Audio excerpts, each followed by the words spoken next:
Hi, I'm Kim from Chatterbox Quilts.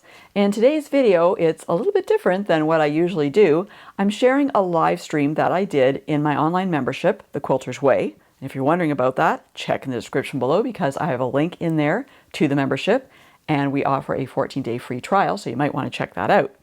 And so in this video, what I'm showing you how to make is a jar opener. Okay, doesn't sound very exciting, I know, but it's really practical and helpful, and it makes a great gift.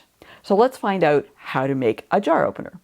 Now, today, what I wanted to go over with you is we have been working on, well, you may not have been working on, but I've been giving you suggestions for small gift projects, right? Some of which you've seen before, some are new.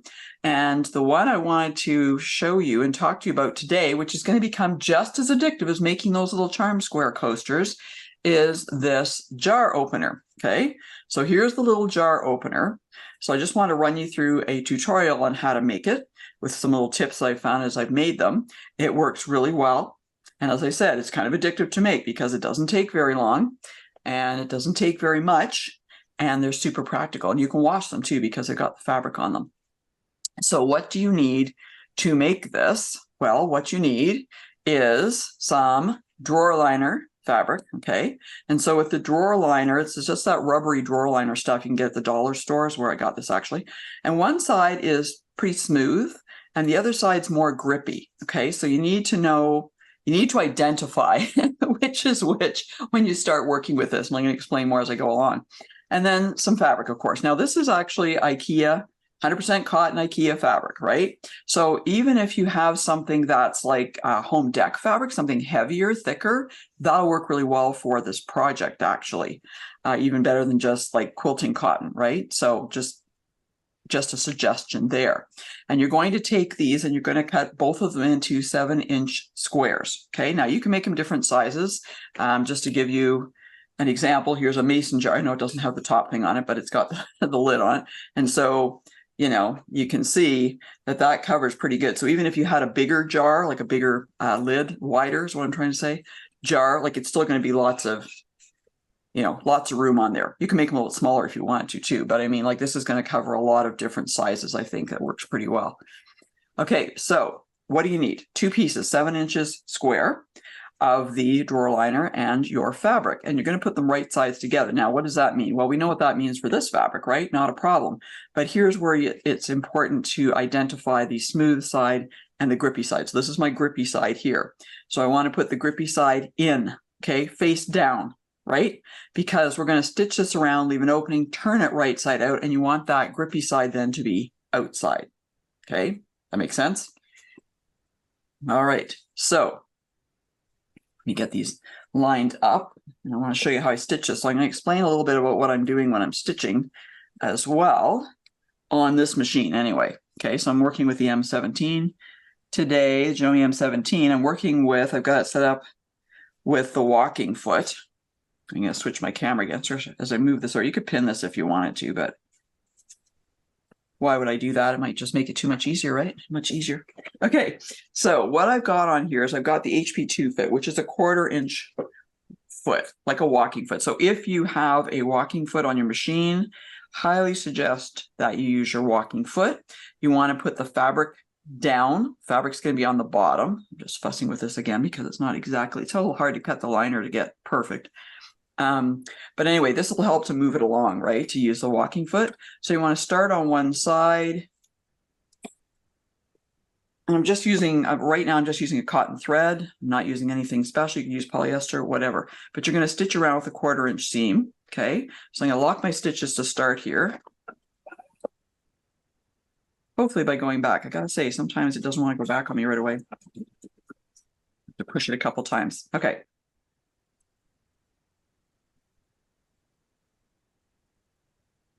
Hey, I like to do a little bit of a diagonal on my corners. You do 1 or 2 stitches, depending. One will work there, I guess. And so my drawer liner's over a little bit here, so I'm not worrying about that. Just gonna go along the edge of the fabric that you can probably see through there a bit.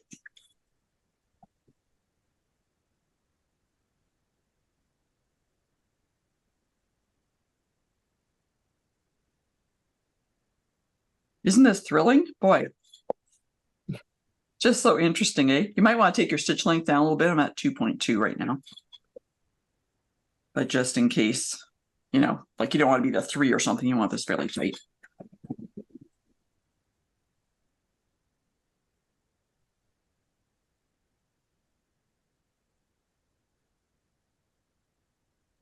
And probably the hardest part of doing this is the fact that I can't see very well where I've stitched because I'm using white because I want it to kind of, you know, you could have a contrast with your fabric. I want it to be kind of invisible in my fabric.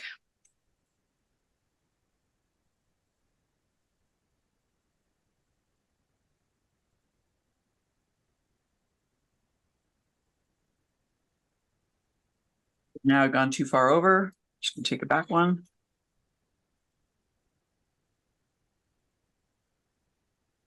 Go. And forget the diagonal on that one. Okay, so you can see I'm not fussing about this too much, right? Okay.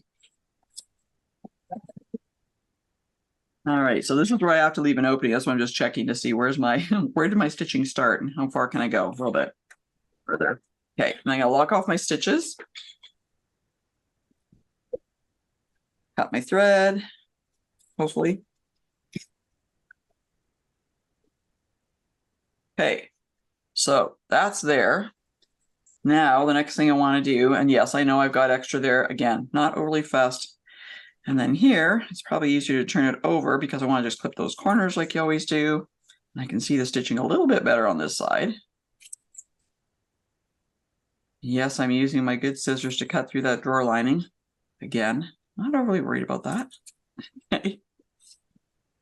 And actually, what I was worried about with this project, I gotta say, is I was worried about whether when I turned this right side out, whether that drawer liner would kind of roll in for me to stitch that opening close. I didn't know whether I'd have problems with that or not. And actually, I don't have any problems at all. Works really well.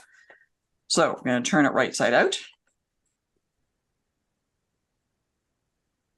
Hey, by the time I'm done this tutorial, I'll have 2 of them done. One I can use, one I can take and or send to my mom. So you might have to get some, you know, you might need to get tweezers, might go in there easier. It turns out pretty easily, actually. And the only thing you have to watch if you're using that purple Thang, which I like to use, and I'm using the kind of square end instead. Where are we here? Here we are. Is like because there's holes in the drawer liner. Like if I use the sharp little end, it just goes through the holes in the drawer liner, so it doesn't really accomplish as much, you know, what I'm trying to do. That's why I'm using that kind of square end. But again, you don't have to fuss with this too much. Like you're not looking for perfect little sharp corners on this. You're not going to get them, but just to push out the extra fabric, right? All right, so you've got it like this. And like I said, I was worried about this rolling under, but it actually just kind of rolls under fairly easily with the other fabric too. Like it just, I didn't have any issues.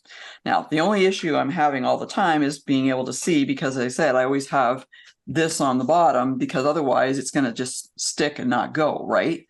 So just seeing the stitching. So if you want to use contrasting stitching, will make it a little easier for you to see probably. So I'll give you that suggestion. Now, going back to my machine for just a second here, and I know this is specific to some of the Janome machines, but I wanted to close off that opening with my machine. I didn't want to have to hand stitch it because I think that would be a little tough. So I want to do a top stitch on this. So to do that on this machine, you can take off the HP needle plate, which usually goes with your HP foot, and put in the regular, or what we call zigzag needle plate. It's going to tell me a few things here. Okay. And then when I do that, it's actually going to go in that hole and it's going to stitch in that hole. Okay. So you can see it's going down there to bring up my thread, but it'll actually stitch in there. And that will give me a really narrow little seam. So I can close that up with like a little top stitch. And I'm just fussing right now to close this up a bit. Okay, so get that in there. All right, so if I put it along here, and I'm going to start kind of up where the opening is. Okay, and I'm not locking my stitches now because I'm going to go all the way around and overlap that at the end. So I can just go along here.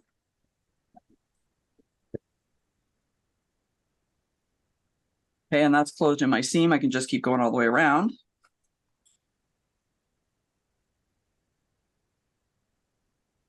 Okay, this one I will not do the diagonal. Oh, I have to reset it every time I do this, just a sec. I want to keep my settings as I do that. Okay, I'm gonna go one more here. I can just tell I need one more stitch. All right, there we go. Close.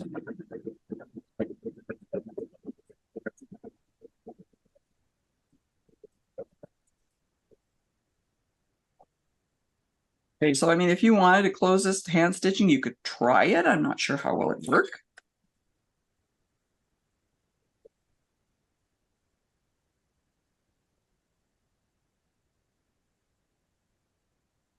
Or you could glue it. You could try that, I suppose.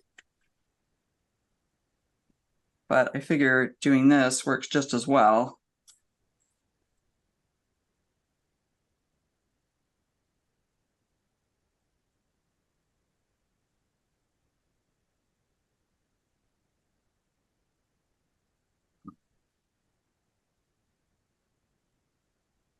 All right, so coming up to where I started, I can see because I've got my thread there. There we go.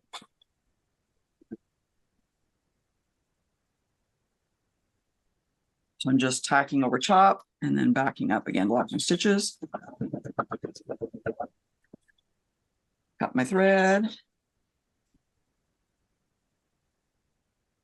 Okay. And I get rid of this other long thread that's up the top here. I'll have some little threads on the back probably, but there we are. Always leaves a little bit of extra thread when you do that, but there we go there. Now, that looks great, right? Are we done? No, not quite yet. And why are we not done? Yes, Andrew, you wonder how much you could sell at a craft sale. I was thinking the same thing actually, because I'm thinking, wouldn't these be, they stitch up really fast. You could use scraps for them if you wanted to, or you could, like they don't take any time at all, and yet they're super practical, super handy, right? You can even make them in different sizes, right? Okay, now what I want to do here is to keep these two together, because you can see right now they're not together. And I don't think, I don't think that's going to work. It might work okay, but I prefer to put an X across. And so I'm just going to switch out my needle plates again, because I don't want to use this. Sorry, so I don't want to use that 1/4 inch stitching there. And really, I could put my regular foot on if I wanted to, right, to do that. But, I don't want to do that. I'm too lazy. So this will work just as well for me. I'm just going back to using my walking foot again with the 1/4 inch foot on there, the HP2 foot. And you could draw across, right? You could draw across on there on the diagonals, or you can just eyeball it, which is what I'm going to do because I'm too lazy to draw. Okay, so let's face it, where you can save time, you can save time. And I know you've got the markings on your needle plate and you can use those, but quite frankly, I always struggle to do that. I am just kind of diagonally challenged that way. So, and we're going to have a little bit of a problem getting this going, I think, because we're not, there we go. Takes a bit to catch because there's nothing there. And I am locking my stitches here. And we're going to try and go again. It's locking out. I need to put something behind it. I know that, but we will just take a second here. There we go. So I really should have something behind there, a leader or an ender, right? I don't know why leaders and enders have gone right now. I've been doing other things on here and they've run away on me. So we'll just keep going, right? And I've got my thread caught. Just a second here. Here we go. All right, that's better. So just eyeballing it and going across.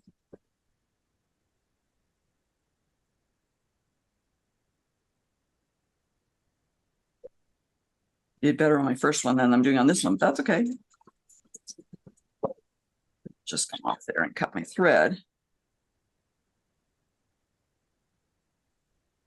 Okay, I was getting my thread caught at the beginning there, that's what was happening. However, yeah, it'll do. It'll do. Now, I haven't changed my stitch length, as you can see here. I probably should have changed my stitch length and made it a bit longer. I mean, up to you, but you will see this on the fabric side. So if you want to make it a little bit longer, look a bit better, especially if you're using contrasting thread, you can do that.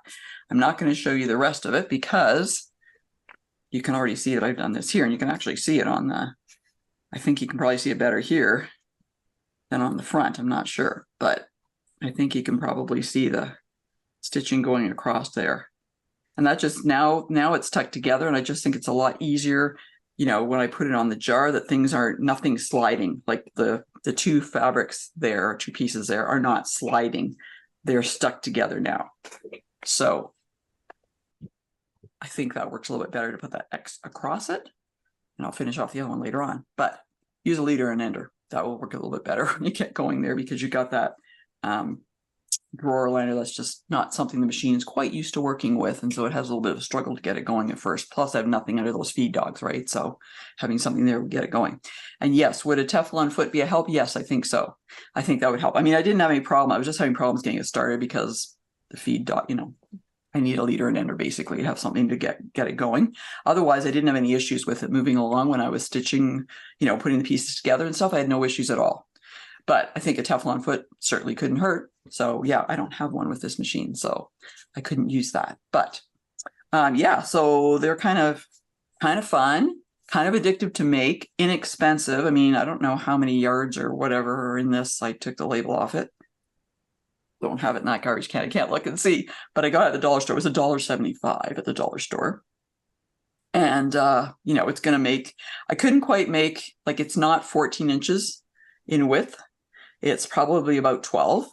So, you know, if you wanted to cut them 6 and 6, then you could get, you know, 2 out of each width anyway. And, you know, it's not going to be down that much smaller in size really than what this is. So that might be more economical to do that, but pretty inexpensive to make.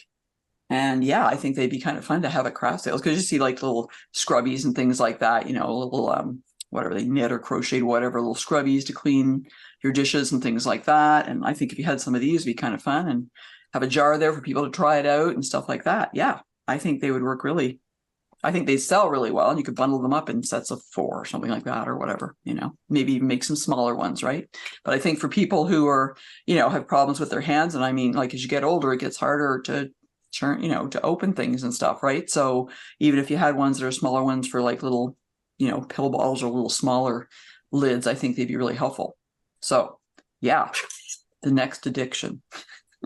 And if you want to make them in a coaster sign, although you won't see the other side so much, I mean, you could do some decorative stitching across it or something too, like, just, you know, you'll still see it on this side and this side. I guess, sorry, my mistake. If it's a coaster, you will see this side. What am I thinking? I was thinking rickrack is actually what I first was thinking. I was thinking some rickrack across here, or trim or something would be fun, or just decorative stitches going across, right?